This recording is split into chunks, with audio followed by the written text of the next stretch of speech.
Hi, and welcome to Across the Desk. Well, the GOP is at it again, attacking this time two birds with one stone, public schools and the LGBTQ community, all in one swoop with Senate Bill 615.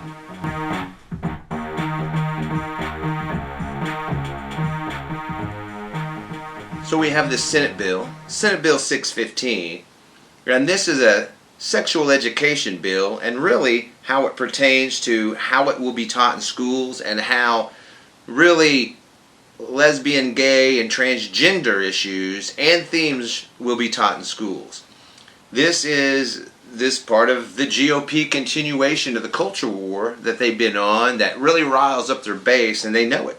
This is a great way for them to get people very anxious and angst out, and that's good for their coffers because that gets people scared, and that motivates them to want to send money to campaigns, dark money groups, and hopefully get them out to vote for them. And that's what this is all about. It's not really about governing, and it's not really about doing anything for the community or anything else. It's all about attacking systems in our schools or a community in our country that they just don't like. And that's what it's about. It's really about attacking Americans, their fellow Americans that they don't like. And that's exactly what this is all about.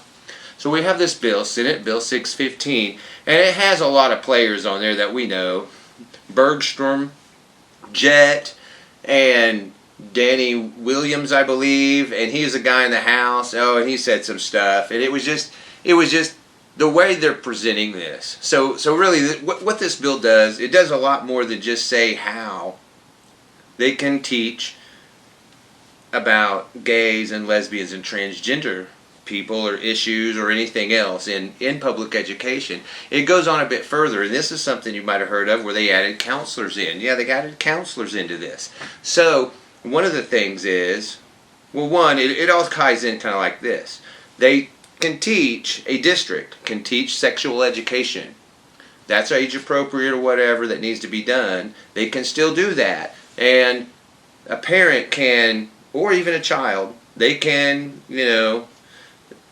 exempt themselves from it if they want. That's part of the law. Hey, if you don't agree with the curriculum, I want to pull my child from it. It can't be penalized. Okay.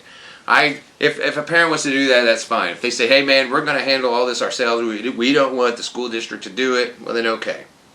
Fine, let them do that. But don't harm the other parents that may want to. Don't get in their way. Don't use the power of government to harm them and take their freedoms away. If that's so how they want to choose to educate their kids, maybe they don't know how to talk to them. Maybe it's easier if a counselor at school or a teacher does that. And maybe in a classroom setting where there's a curriculum on it. I think that's a great idea. But this law goes a bit further. Not only does it add in that they can have this, but it's all subject to the current administrator or whoever is designated as the liaison on sexual education, whether it's parent organized or whatever else. And I can really see some issues with this if you really get the wrong person in there, which is exactly what this law is designed to do, I'm sure. Get the wrong person in there, so at the top they can go through this curriculum and go, we're not going to teach any of this. And that's exactly what I think they're aiming at. That's exactly what they're aiming at doing without trying to do it to the law. Because really, they can't get into that law and say, hey, we're not going to teach this at all to anybody, because you're right. I would say a majority of parents think, hey, you know what? It may be necessary, it may be a good thing for our education system to teach our children at an age-appropriate level how to conduct themselves with the opposite sex, how to respect the opposite sex, and how all of it works, right?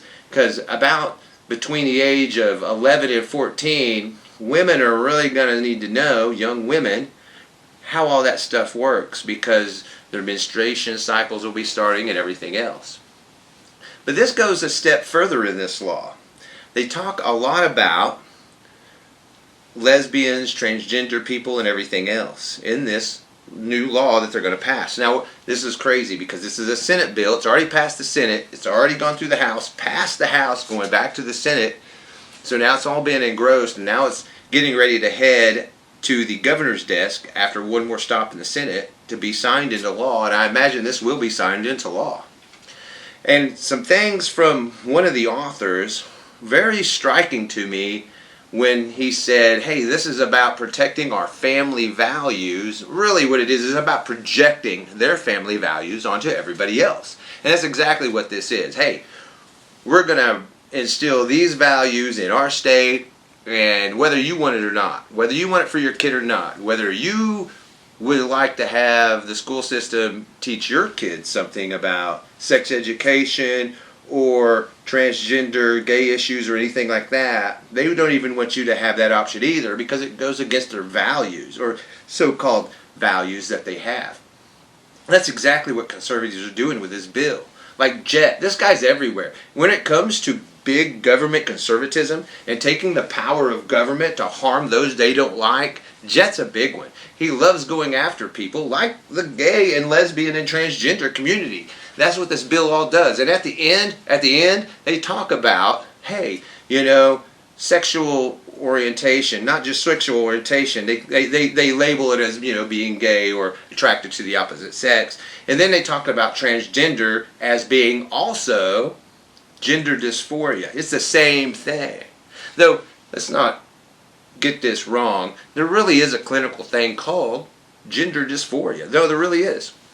Really is. But it's not all cases across the board. It's not 100% what we're seeing when it comes to transgender people in our community. They don't all have gender dysphoria. Of course, conservatives want you to believe that. That's what they believe. And they really have to believe that. It's 100%. This all or nothing thing that's with them. I've never understood that with conservatives. They're this all or nothing crowd. It's kind of like what we're seeing today with all the trumpets kind of going around. They lost. They can't get over they lost. So it's not that they don't love America. It's just that no one else can have her, right? So they're destroying. They'll hold up every appointment of Joe Biden's and put out a website touting that, hey man, we hold up his committee appointments. We wear that as a badge on our sleeve. Yeah, this, and it seems like, wow, that's grossly un-American to do so. But to them, hey, if they can't have it, no one can. And that's exactly how conservatives feel about it. And it goes further than that. Like with this bill, 615, where they're going after the LGBTQ community, and they're going about it in a sick way, because these are children that they're going after now. And these are just, like in Florida where it's K through 3rd, this goes all the way to seniors in high school, 17, 18 years old. So they're going after these people, because I can tell you, like it was said when it came out there, the Democrat against this, Waldron, he came out and said, hey, this is going to be highly damaging to the youth in our community, especially the gay youth, who are already susceptible to suicide, who are already susceptible to attacks in our community, especially from their peers in high school, who really are at that stage where they really don't understand a lot of stuff. So these kids that are gay or they're transgender, they really have fear. They have real fear. And the thing is about it, this is all manufactured by the GOP, like people like Jed, like people like Williams. They're manufacturing this fear against these kids because they don't like them. They don't want them to be gay. Don't be gay. Don't be gay. Don't say you're gay. Don't even look like you're gay. Don't be gay. Don't say it. Don't talk it. And if you do, well, we're going to tell your parents, because that's the other thing, right? With the counseling deal. They can't get this counseling, and that's the whole deal. If a gay kid has problems at school, coming to terms with being gay, and has really serious issues, they probably should talk to a counselor about it. But now this law says, hey, before that counselor can talk to that kid, that counselor has to get permission from the parent. And it's like, you just stop that kid from getting counseling. But that's what that's about. Because people like Jet and people like Williams, they want to stop these kids from getting the help they need. They want to keep them from getting help. See, they don't like them. They want them to suffer. It's exactly what they want them to do. You're gay, you should suffer for that. Because they don't agree with it. It's exactly how they feel. And it's exactly what they're doing with this gross law that they're writing. And they put that in specifically. And it's not that you can't get the counseling for the kid, and it's not that they can't have sex education classes or classes on transgender, gay, or lesbian issues. It's that the parents have to be able to give consent to that, and that's probably not a bad deal. But when it comes to the counseling, when it comes to actually outing a kid to their parent, some of these parents, they don't understand. They're going to be angry. Some of them are abusive. Yeah, I really fear for that kid's safety after they're telling that parent. What if that parent is so mad at it that they're not mad at their kid for it, but maybe the object of that kid's affection, some other family, But people like the authors of this bill, that's exactly what they want. That kid over there is gay too. So yeah, if we can have some family of a gay kid go attack some other gay family, well, that's a big time win for a conservative. They're all good with that. They're great with that. They're going to put out ads about it. That's part of how they'll know if this law was successful. Exactly how they will see it. Hey, look, we really suppress these gay people, these transgenders, all of these people with gender dysphoria. We really put them in their place. And that's totally what this is about.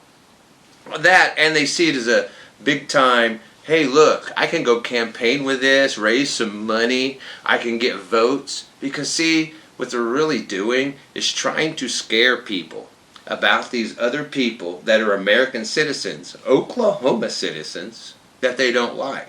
And that's what it's all about for the GOP. Because see, this culture war they're having, it's not against Iran, it's not against Russia or China or Tajikistan. It's against their own fellow Americans. That should tell you something right there about conservatism today and where they are with this culture war, especially going after gays, lesbians, transgender people, going after them really hard. They're hitting them really hard in a lot of different areas. And it's not just that. We see it with race too, and other stereotypes and other minority groups of race and everything else. They're really hitting them hard. They're really trying to divide them off, and they're really trying to suppress them. And that's exactly what they're doing. Because they came out last time. They voted. Joe Biden won, and those were really the people that did it. So these conservatives, in the power where they're at, in the state houses or anywhere else they can be, they're really going after them. Because, see, they won last time. So, to a GOP who not only can you not have the country because they don't have it, well, they're going to do whatever they can to destroy you in the process. Their own fellow Americans. They have no compassion for these people. None. They want to see the harm that's going to be done. They want to see the suicide rates go up. That's exactly what they're doing. That's exactly what they're doing with Senate Bill 615. Well, this is Across the Desk with Kit Fairchild. And we'll see you next week.